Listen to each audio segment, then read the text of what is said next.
Okay, so we're just gonna switch one and that. Yep. He hasn't had sugar for months. I know, and it's What would you affecting him.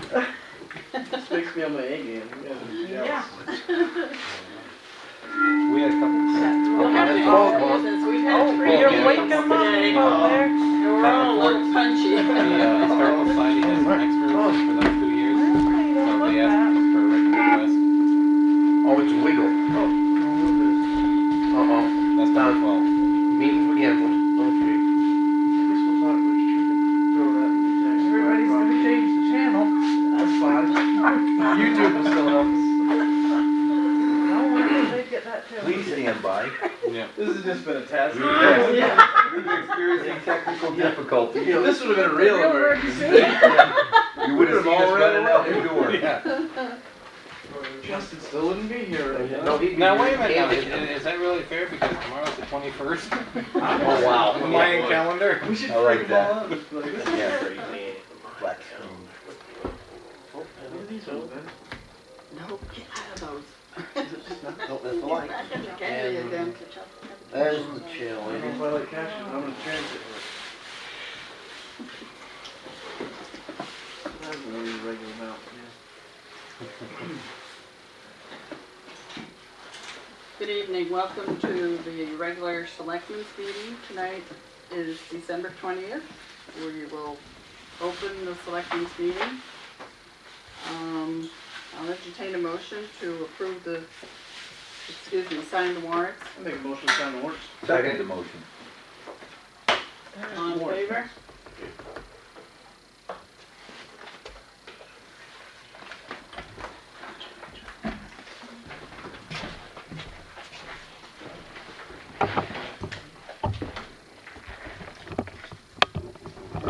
I have a motion to approve the minutes of December 6th, 2012. I make a motion we approve the minutes of December 6th, 2012. Second. All in favor? Sorry? Sarah, did you? Oh no, Yeah. That's how you started to speak, so I didn't know. you guys are too quick for me tonight. Must be that sugar. Must be. Thanks, Betty. Any old business?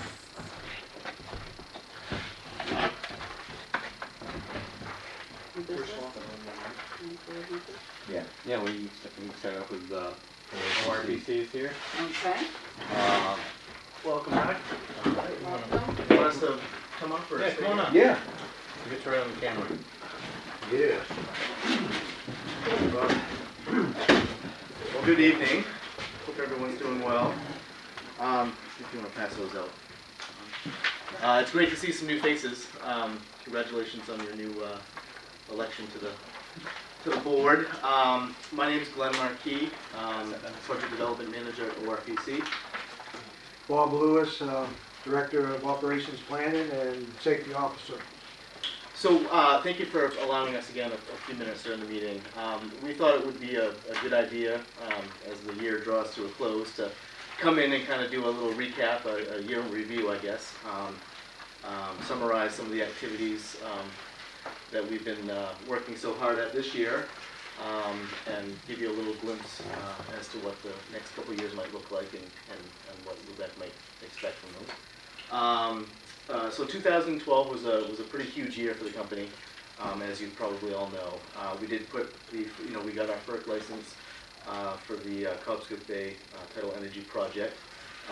We went full force into manufacturing and sub-assembly and installation of the first HydGen device.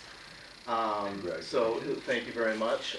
So you should be all pretty proud in that you have the first tidal energy marine hydrokinetic power system in the Western Hemisphere at this point.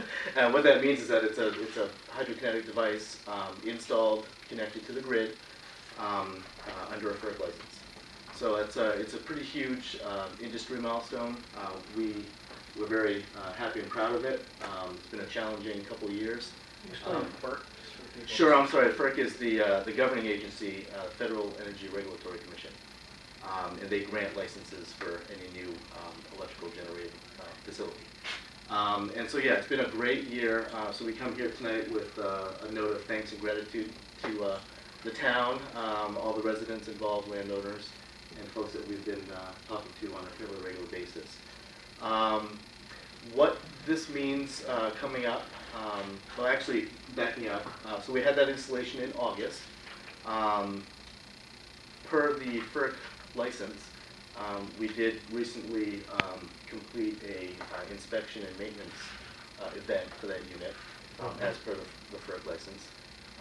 Bob, you want to recap about what that meant? And Basically, our project under the 8-year Federal Energy Regulatory Commission pilot license is in a phased development. And for the first year, we put down a single device. And every 12 weeks, once a quarter, we're required to lift the unit to do an inspection on it.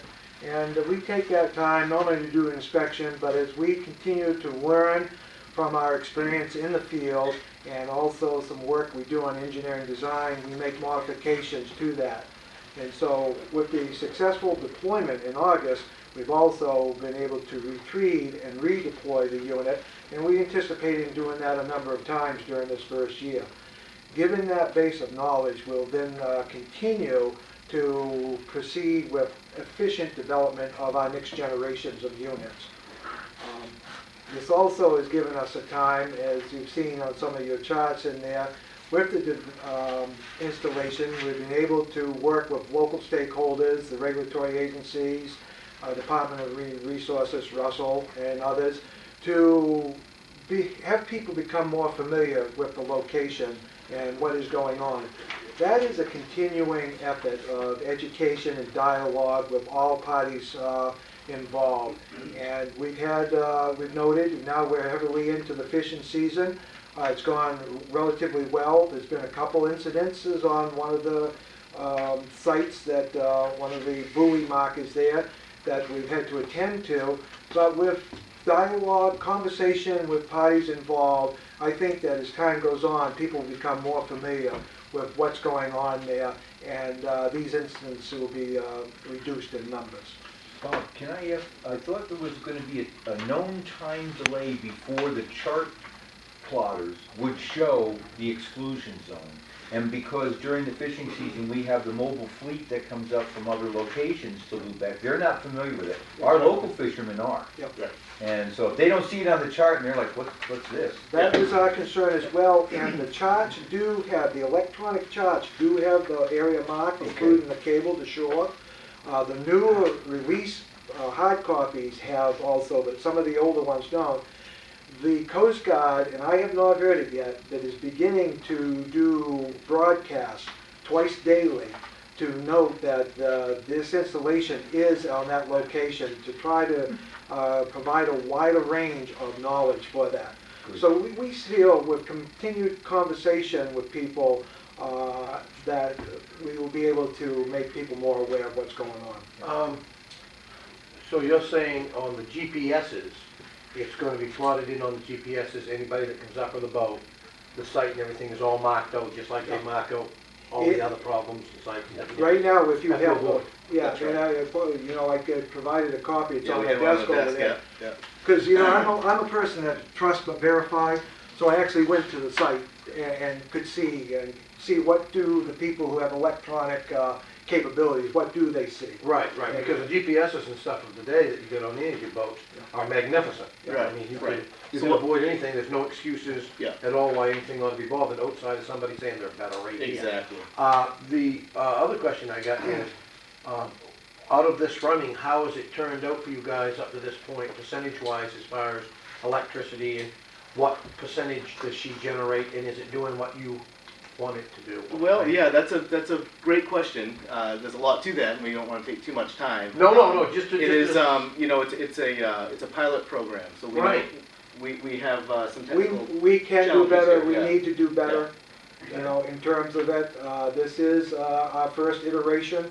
There's no doubt, like anything, you know, recently on December 17th, was it 1903, the Wright brothers flew for 110 feet. Yeah, Well, you see the airplanes now, we're the Kitty Hawk.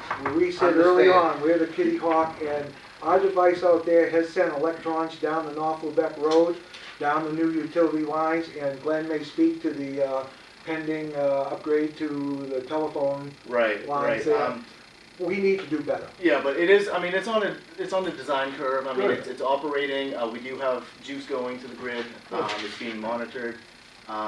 You know, another significant feat last year was the upgrade on North Lubec Road. So, you know, just to recap, we moved those to 3-phase power lines. Yeah, my main question was because a windmill, I heard so much about, right, Yep. 30% efficient, but out there, you want to be rolling pretty close to the 90s because that Well, we water's have a lot theoretical, heavier. not to get too technical and take your Right. time, because I know you probably Right. have quite an agenda.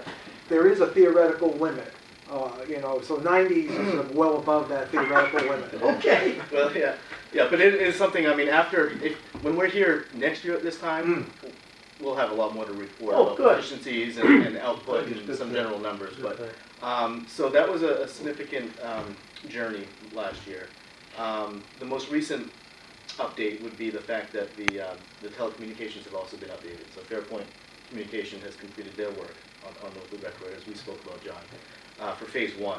What that means is that for our phase 2, you know, next fall, winter, maybe even the spring, depending on how things are going, phase 2 will include removing a lot of those old poles, Right. a lot of the old wires and hardware, and that will coincide with Bangor Hydro and Time Warner Cable's last phase of network. Time Warner, last I spoke with them, they were looking at the first quarter in 2013. Right, right. So that seems to be on par. We've budgeted for that. We've contracted, and again, they're timing their work to coincide with the remaining Bangor Hydro work and Fairpoint. So all that is kind of concluding here pretty soon. Looking forward, you know, we do have a lot of engineering occurring, as you all know. We're going to be placing a couple additional units at the Cobscook site, one of which may include our first effort, Positive our points, first everyone? effort at Interesting. auction technology. Again, the Cobscook site offers us a tremendous amount of advantages just with regard to the easy terrain, depth of water, current conditions, proximity to shore, and all that. So it's really going to be a valuable site to put in the first effort for auction. Next year, we will put in an additional pad gen device, and most likely, we're calling it a beta, because we like that term, a beta auction, within the current permitted footprint. That's going to tell us a lot. It's going to prove the fact that we'll be able to connect an array to more devices to each other, aggregate that, send it to shore via the transmission cable that's installed, and really prove an array for the project. And that's going to be a significant, we hope, it'll be a significant means to attract some additional investment for future projects and sites.